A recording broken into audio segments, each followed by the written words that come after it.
Hello दोस्तों, आपको बहुत बहुत स्वागत है आज की इस वीडियो में। आज हम पढ़ेंगे यहाँ पे खाता बही, है ना। खाता बही हम पढ़ेंगे यहाँ पे।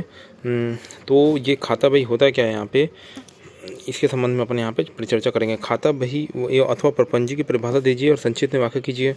खतौनी के क्या नियम है उस पर टिप्पणी लिखिए ना। तो खतौनी कैसे करते हैं, कैसे किया जाता है, उसको अपने को यहाँ देखना है ना। तो खाता बही क्या होता है, सबसे पहले यहाँ पे खाता बही देखते हैं। खाता बही को अन्य शब्दों में प्रपंजी भी कहा जाता है, प्रपंजी। लीजर इसको इंग्लिश में बोलते हैं यहाँ पे LEDGER, लीजर, है ना।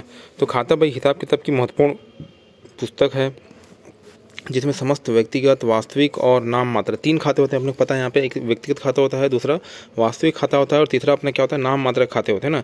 तो ये व्यक्तिगत, वास्तविक, नाम मात्र खाते में स्थायी लेखे के लिए रखे जाते हैं ना। खाते स्थायी लेखे के लिए रखे जाते हैं जिसमें कभी किसी खाते की स्थिति ज्ञान आसानी से हो सके, है ना। खाता बही दोहरी लेखा प्रणाली की प्रधान और महत्वपूर्ण पुस्तक है ना। दोहरी लेखा प्रणाली के में सबसे ज़्यादा यूज किया जाने वाला खाता बही ही यूज किया जाता है दोहरी लेखा प्रणाली में, है ना। व्यापार से संबंधित सभी महत्वपूर्ण रचना इस पुस्तक से प्राप्त होती है ना। व्यापार से संबंधित जितने भी महत्वपूर्ण रचना है इस पुस्तक से प्राप्त होती है। यदि कहा जाए तो अनुचित न होगा कि खाता बही के बिना किसी व्यापारिक काम नहीं चल सकता ना। खाता बही के बिना किसी व्यापारिक काम नहीं चल सकता। यदि यह व्यापार में यह पुस्तक नहीं रखी जाए तो खाता बही रखने का प्रमुख उद्देश्य समाप्त हो जाएगा ना। तो खाता बही रखने का, तो खाता बही रखोगे क्यों, ये खाता बही पंजी नहीं रखे आपने, तो खाता बही रखने का, खाता बही रखने का, बही खाता रखने का कोई उद्देश्य नहीं रहेगा यहाँ पे, उद्देश्य समाप्त हो जाएगा यहाँ पे, इसलिए वेरी इंपॉर्टेंट है यहाँ पे, है ना। तो इसमें व्यक्तिगत, वास्तविक और नाम मात्र खाते के अंतर्गत क्या किए, मैनेज आउट किए जाते हैं। खाता बही हिसाब किताब क्या बोला, महत्वपूर्ण पुस्तक है ना। अतः प्रत्येक व्यापारी निम्न पूर्ति के लिए यह पुस्तक रखना आवश्यक होता है। क्यों रखना आवश्यक है खाता बही पुस्तक, यह खाते से संबंधित सूचना प्राप्त करने के लिए ना। खाते संबंधित क्या बोला यहाँ पे, सूचना प्राप्त करने के लिए, ऋणी और ऋणदाता ज्ञान के लिए, है ना। खाते संबंधित सूचना प्राप्त करने के लिए, ऋणी और ऋणदाता ज्ञान के लिए यहाँ पे, है ना। किसने ऋण लिया है, कौन उधारी लेके, है ना, गया है, उसके बारे में जानकारी मिलती है यहाँ पे। संपत्ति का ज्ञान होता है आपको ना, संपत्ति, है ना। जो आपकी संपत्ति, कितनी संपत्ति, यह सब ज्ञान होता है यहाँ पे। शीघ्रता से पूर्ण सूचना ना, कुछ कोई भी सूचना आप लेनी तो शीघ्रता से पूर्ण सूचना मिल जाती है यहाँ पे। दायित्व ज्ञान आपको हो जाता है ना, दायित्व ज्ञान भी आपको क्या हो जाता है। और आय व्यय का लेखा जोखा, वेरी इंपॉर्टेंट यहाँ पे, आय व्यय का लेखा जोखा अगर लेना है आपको तो इसके लिए यहाँ खाता बही या लीजर बहुत इंपॉर्टेंट है ना। खाता बही से व्यापारी को निम्न लाभ होते हैं। क्या लाभ होता है यहाँ पे, सामूहिक प्रभाव का ज्ञान होता है यहाँ पे। तलपट की सामग्री आपको प्रति, क्योंकि तलपट लास्ट में बनाना ही पड़ता है। शुद्धता की जांच से तलपट की जाती है यहाँ पे, तो शुद्धता की जांच करने के लिए यहाँ पे तलपट बनाना पड़ता है और तलपट के लिए खाता बही वेरी इंपॉर्टेंट है ना। तो व्यापारी का क्या लाभ होते हैं भाई यहाँ पे, सबसे पहले तो सामूहिक प्रभाव का ज्ञान होता है यहाँ पे। तलपट की सामग्री आपको मिल जाती है। माल खाता और लाभ हानि खाता के निर्माण में सहायक होती है ना। माल खाता और लाभ हानि खाता क्या बोला यहाँ पे, माल खाता मतलब व्यापारिक खाता और लाभ हानि खाता पर बनाते हैं यहाँ पे, है ना। तो उसके लिए बहुत इंपॉर्टेंट है। आर्थिक स्थिति का ज्ञान होता है यहाँ पे। इसके अतिरिक्त यहाँ पे विश्लेषण करना है यहाँ पे, है ना। आपकी व्यापारिक स्थिति को विश्लेषण करने के लिए भी बहुत इंपॉर्टेंट हो जाती है कि आपका व्यापार किस दिशा में जा रहा है, आपको क्या प्रॉफिट लॉस हो रहे हैं, आपका विशुद्ध, है ना, आय कितना हो रहा है यहाँ पे, है ना, शुद्ध लाभ, है ना, या शुद्ध हानि यहाँ पे, या सकल लाभ, सकल हानि, ये सब चीज़ के बारे में खाता बही से ही आपको जानकारी मिलती है ना। तो खतौनी है, खतौनी क्या होती है, खाता बही में लेखा करने की क्रिया क्या बोलते हैं, खतौनी बोलते हैं ना। खतौनी मतलब क्या करना, छाटना। तो खाता बही से कौन कौन सा क्या क्या खाता है उसको छाटने की क्रिया क्या कहलाती है, खतौनी कहलाती है। खतौनी नकल बही, है ना, खतौनी नकल बही या प्रारंभिक लेखा की पुस्तक की प्रविष्टियों से की जाती है ना। नकल बही में आपने जो लिखा है, प्रारंभिक लेखा में आपने जो लिखा है उसकी पुस्तकों में की गई प्रविष्टियों से की जाती है। दूसरे शब्दों में प्रारंभिक बहियों से खतौनी से में लेखा करने की क्रिया, है ना। दूसरे शब्दों में प्रारंभिक बहियों से खतौनी में लेखा करने की क्रिया खतौनी कहलाती है यहाँ पे, है ना। खाता बही में खतौनी करते समय निम्न बातों का ध्यान रखना चाहिए ना। खाता बही में खतौनी करते समय निम्नलिखित बातों का ध्यान रखना चाहिए। यहाँ पे सबसे पहले क्या बोला यहाँ पे, संबंधित पक्ष में लेखा करना। दोहरी लेखा प्रणाली के अनुसार प्रत्येक लेन देन का प्रभाव दो खातों के विपरीत पक्ष में पड़ता है। जैसे यहाँ पे डेबिट और क्रेडिट, है ना। तो जैसे राम ने शाम को पैसा दिया, तो राम ने शाम को पैसा दिया, तो दो पक्षों में इसका प्रभाव पड़ेगा दोहरी लेखा प्रणाली में। अतः खातों को उसी पक्ष में लेखा करना चाहिए जो कि लेन देन से प्रभावित हो, है ना। अतः खातों के उसी पक्ष में लेखा करना चाहिए जो कि लेन देन से प्रभावित हो। यहाँ पे जैसे राम ने श्याम को पैसा दिया, तो एक तरफ डेबिट एक तरफ क्रेडिट, है ना। तो ये स्टेप्स हो जाएगा। संबंधित खाते का नाम, है ना, जिस खाते में आप खतौनी कर रहे हैं उसी खाते का नाम नहीं आना चाहिए, है ना। जिस खाते में आप खतौनी कर रहे हैं उसमें उसी खाते का नाम नहीं आना चाहिए, अपितु दूसरे खाते का नाम लिखना चाहिए जो कि उस लेन देन से संबंधित हो, है ना। तो दूसरे खाते का नाम लिखना चाहिए जो कि उस लेन देन से क्या हो, संबंधित हो, है ना। तो यहाँ पे संबंधित खाते का नाम, जिस खाते से आप खतौनी कर रहे हैं उस खाते का नाम क्या बोला यहाँ पे, नहीं आना चाहिए, है ना। उस खाते का नाम नहीं, फिर दूसरे खाते का नाम लिखना चाहिए जिससे आप जो कि उस लेन देन से क्या हो, संबंधित हो। द्वारा या से और प्रति या को का प्रयोग, है ना। डेबिट पक्ष में लेखा करते समय खाते के नाम के पहले अंग्रेजी भाषा में टू, है ना, टू लिखा जाता है। टू मतलब यहाँ पे को, है ना, किसको दिया आपने पैसा, क्रेडिट पक्ष मतलब क्या जाएगा, से, है ना। तो जिसके पास पैसा आ रहा है उसको क्या बोलेंगे अपने यहाँ पे, टू बोलेंगे, है ना, टू, है ना। ये क्या कहलाएगा अपना, डेबिट पक्ष कहलाएगा, है ना। आना मतलब डेबिट और जाना मतलब क्रेडिट, यही है कॉमर्स की भाषा में, है ना। तो ये थोड़ा सा उल्टा लगता है, जैसे अपने बैंकिंग में करते हैं, जैसे बैंक हमारे खाते में पैसा डालता है तो बैंक अपने खाते से क्या कर रहा है, यहाँ पे डेबिट करते हुए हमारे खाते में क्या क्रेडिट कर रहा है ना। तो उसमें जो हमारे पास आ रहा था अपन क्रेडिट बोल रहे हैं यहाँ पे, पर यहाँ पे कॉमर्स की भाषा में क्या होता है ना, डेबिट मतलब डॉक्टर, तो डॉक्टर यहाँ पे आने वाला, है ना। तो ऐसे मैंने ट्रिक बनाया था, डेबिट मतलब DR मतलब डॉक्टर, तो डॉक्टर, है ना। तो यहाँ पे सबसे पहले आ रहा है टू, किसे, हमको प्राप्त हुआ यहाँ पे, तो ये क्या कहलाएगा, डेबिट कहलाएगा। और क्रेडिट मतलब क्या जाएगा यहाँ पे, बाई, है ना, के द्वारा मतलब से, है ना।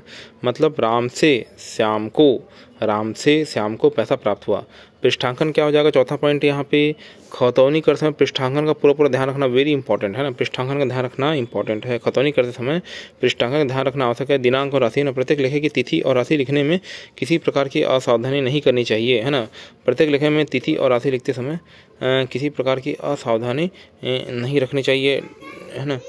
डेबिट और क्रेडिट, है ना। डेबिट और क्रेडिट क्या हो जाएगा, डेबिट और क्रेडिट, है ना। डेबिट और क्रेडिट क्या हो जाएगा यहाँ पे, है ना।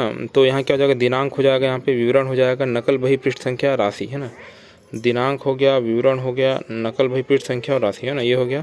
अब यहाँ पे क्वेश्चन दिया है, क्वेश्चन को हमें यहाँ पे मैथ्स वाले, है ना, जब कॉमर्स वाले या मैथ्स वाले क्वेश्चन सॉल्व करेंगे उस समय आपको डिटेल में बताया जाएगा इसके बारे में। तो ये कैसे कैसे दिया, तो इसमें 3-4 खाते बनते हैं यहाँ पे, दिनांक, विवरण, खाता बही पृष्ठ संख्या, यहाँ पे डेबिट क्रेडिट ये दोनों पक्ष में लिखना पड़ता है। उसके अतिरिक्त यहाँ पे रोकड़ खाता बनता है। रोकड़ खाता मतलब पैसे वाला, मतलब नगद खाता, रोकड़ को क्या बोलते हैं, नगद खाता बोलते हैं, है ना। ये डेबिट हो गया। यहाँ पे पूंजी खाता बनता है। पूंजी खाता यहाँ पे डेबिट और क्रेडिट, है ना। पूंजी खाता बनेगा। पूंजी खाता के बाद यहाँ पे क्रय खाता बनेगा, डेबिट क्रेडिट क्रय खाता। फिर उसके बाद क्या बनेगा, विक्रय खाता बनेगा, यहाँ पे डेबिट और क्रेडिट, है ना।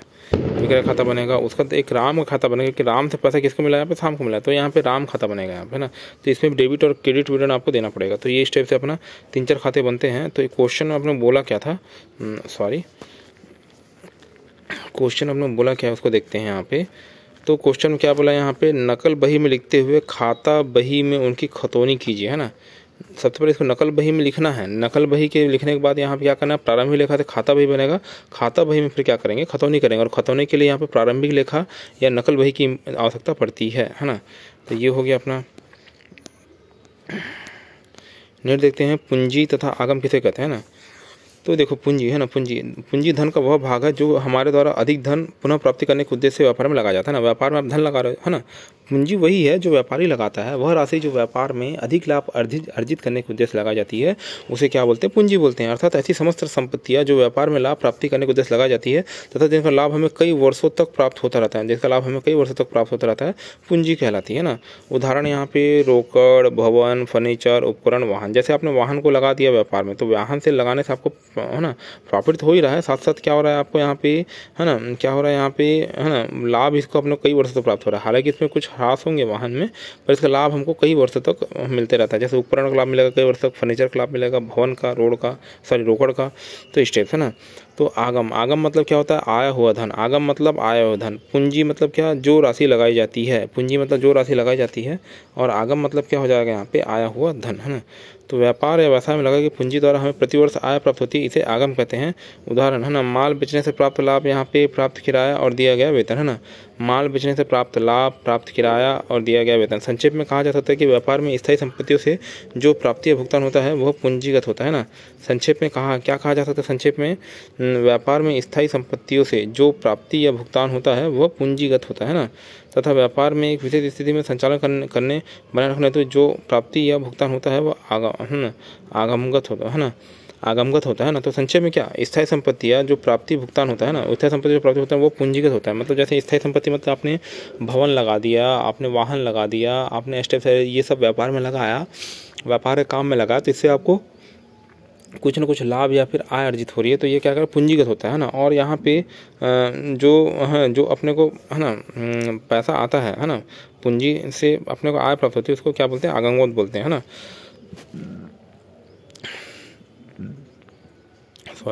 तो जैसे आप इन्वेस्टमेंट करेंगे तो उसी हिसाब से क्या होगा, यहाँ पे प्रॉफिट होगा। इन्वेस्टमेंट के बाद ही प्रॉफिट होगा। तो इन्वेस्टमेंट जो कर रहे हो वो पूंजी कहलाएगी, और जो प्रॉफिट होगा वो क्या कहलाएगा अपने यहाँ पे, आगम, है ना, आगम कहलाएगा, है ना। पूंजी तथा आगम का वर्गीकरण, यहाँ पे पूंजी तथा आगम का वर्गीकरण निम्नानुसार पूंजीगत है ना। व्यापार के लिए स्थायी संपत्ति क्रय और संपत्ति में वृद्धि करने और स्थायी संपत्ति कार्य क्षमता बढ़ाने या पूंजी एकत्र करने हेतु किए गए समस्त व्यय क्या कहलाते हैं, यहाँ पे पूंजीगत व्यय कहलाते हैं ना। व्यापार में स्थायी संपत्ति क्रय करने, संपत्ति में वृद्धि करने, स्थायी संपत्ति कार्य क्षमता बढ़ाने या पूंजी एकत्र करने हेतु किए गए समस्त व्यय पूंजीगत व्यय कहलाते हैं ना। विशेषता यहाँ पे यह स्थायी प्रकृति के होते हैं ना। स्थायी प्रकृति के होते हैं। पूंजीगत व्यय कैसे होते हैं, स्थायी प्रकृति के होते हैं, ये अनावर्तक स्वभाव के होते हैं, है ना। ये स्थायी प्रकृति है ना। तो पूंजीगत व्यय क्या होते हैं, यह स्थायी होते हैं, यह अनावर्तक है ना। अनावर्तक स्वभाव के होते हैं। इनमें लाभ लंबी अवधि तक मिलता है ना। इनमें लाभ लंबी अवधि तक मिलता है। इनमें लाभ क्या होता है, लंबी अवधि तक मिलता है। इसकी राशि क्या होती है, अधिक होती है। इसकी राशि अधिक होती है यहाँ पे, है ना। यह स्थायी प्रकृति के होते हैं, यह अनावर्तक स्वभाव के होते हैं। इसमें लाभ लंबी अवधि तक मिलता है। इसकी राशि अधिक होती है ना। इसकी राशि भी क्या होती है, यहाँ पे अधिक होती है। पूंजीगत व्यय को चिट्ठे में दर्शाया जाता है। पूंजीगत व्यय किस में दर्शाया जाता है, चिट्ठे में दर्शाया जाता है यहाँ पे। पूंजीगत व्यय किस में, यहाँ पे पूंजीगत व्यय को चिट्ठे में दर्शाया जाता है ना, जिसमें चिट्ठे में दर्शाया जाता है ना। तो ये स्थायी है। तो यहाँ क्या बोल रहे हैं, यहाँ पे पूंजीगत व्यय क्या है, स्थायी प्रकृति के होते हैं, अनावर्तक मतलब एक बार लगा दिए उसके तो वापस नहीं है ना। आप फर्नीचर खरीद ले, इसको वापस आप नहीं बेच सकते हैं ना। इसमें मतलब वापस मतलब आप रिटर्न नहीं कर सकते उसको। लंबी अवधि तक मिलता है लाभ, जैसे वाहन ले लिया आपको, उसका लाभ लंबी अवधि तक मिलेगा। इसकी राशि अधिक होती है। अगले बात आप फर्नीचर ले रहे हो, भवन ले रहे हो, वाहन ले रहे हो, इसकी राशि तो अधिक रहेगी भाई यहाँ पे ना। पूंजीगत व्यय को चिट्ठे में दर्शाया जाता है। किसमें, चिट्ठे में दर्शाया जाता है ना। किसमें, चिट्ठे में। पूंजीगत व्यय चिट्ठे में दर्शाया जाता है। आगमगत व्यय है ना। व्यापार के लिए कच्चे माल का व्यय, माल तैयार करने और विक्रय बढ़ाने और व्यापार सामान संचालन होने वाले समस्त व्यय आगमगत व्यय कहलाते हैं। जैसे आपका कपड़ा व्यापारी का, आप कपड़ा व्यापारी यहाँ पे आप कपड़ा करते हैं, निर्माण करते हैं, तो आपको क्या लगेगी, सबसे पहले यहाँ पे रुई लगेगी। रुई लगने के बाद आपको क्या करना पड़ेगा, यहाँ पे आपको रुई लगेगी। और रुई लगने के बाद आपको क्या करना पड़ेगा, एक मिनट, सॉरी ये थोड़ा सा तो जैसे आप कपड़ा व्यापारी है ना, तो कपड़ा व्यापारी तब क्या लगेगी, यहाँ पे रुई लगेगी, है ना। कपड़ा व्यापारी तब क्या लगेगी यहाँ पे, है ना। कपड़ा व्यापारी हैं तो आपको सबसे पहले क्या लगेगी, यहाँ पे रुई, है ना।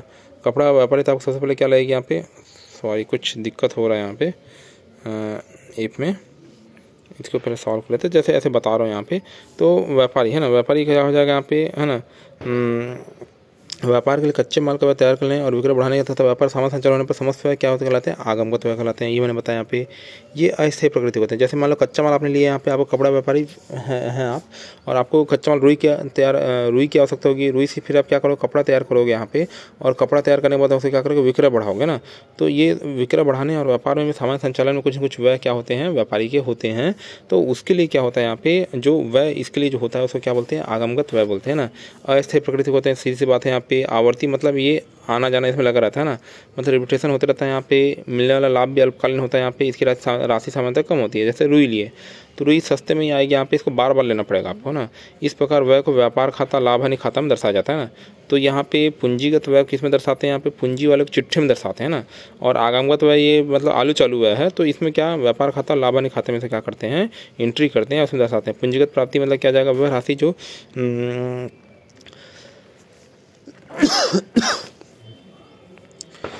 राशि जो स्थायी संपत्ति व्यापार प्रारंभ करते समय व्यापार के स्वामी द्वारा लगा जाती पूंजीगत प्राप्ति कहलाती है ना।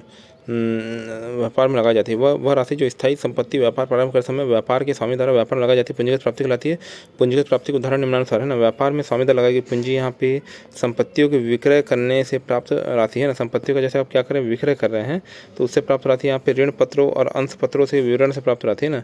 ऋण पत्रों और अंश पत्रों के विवरण से प्राप्त राशि यहाँ पे क्षतिपूर्ति की राशि जो संपत्तियों को नष्ट होने से प्राप्त होती है ना। क्षतिपूर्ति की राशि जो संपत्तियों को नष्ट होने से प्राप्त होती है ना। क्षतिपूर्ति की राशि जो संपत्तियों के नष्ट होने से प्राप्त होती है। साझेदारों द्वारा व्यापार में लगाई पूंजी है ना। तो मैंने क्या बोला, यहाँ पे स्वामी द्वारा लगा जाती है यहाँ पे, और संपत्तियों के विक्रय से क्या होती है, राशि प्राप्त होती है। संपत्तियों के विक्रय से राशि प्राप्त होती है। ऋण पत्रों और अंश पत्रों के विवरण से राशि क्या होती है, प्राप्त होती है। क्षतिपूर्ति राशि जो संपत्ति को नष्ट होने से प्राप्त होती है ना। साझेदार जो साझेदार रहते हैं व्यापारी में, वो व्यापार में क्या पूंजी लगाते हैं ना। तो आगमगत प्राप्ति क्या हो जाएगा यहाँ पे, व्यापार संचालन पर माल के विक्रय से प्राप्त राशि है ना।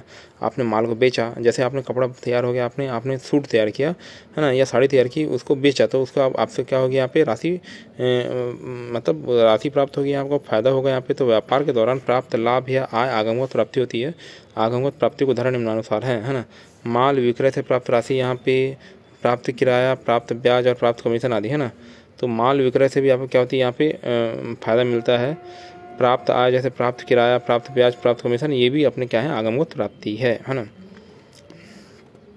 अंतिम खाता या वित्तीय विवरण है ना, तो आप क्या समझते हैं यहाँ पे दोहरी लेखा पढ़ने के अनुसार व्यापारिक सौदों का लेखांकन 3 चरणों में किया जाता है। पहले क्या होता है यहाँ पे लेन देन है ना, लेन देन मतलब प्रारंभिक लेखा नकल बही तैयार किया जाता है। सबसे पहले तो प्रारंभ में लिखोगे भाई, आप प्रारंभिक लेखा करोगे ना। सबसे पहले जो दिन भर में जो आपने कुछ सामान बेचा उसको क्या करना पड़ेगा, आपको डायरी में नोट करना पड़ेगा। सामान ने बेचा तो उसको नकल बही बोलते हैं यहाँ पे। द्वितीय चरण में क्या करोगे यहाँ पे प्रारंभिक लेखा और नकल बही के साथ आप खाता बही में क्या करोगे, खतौनी करोगे है ना।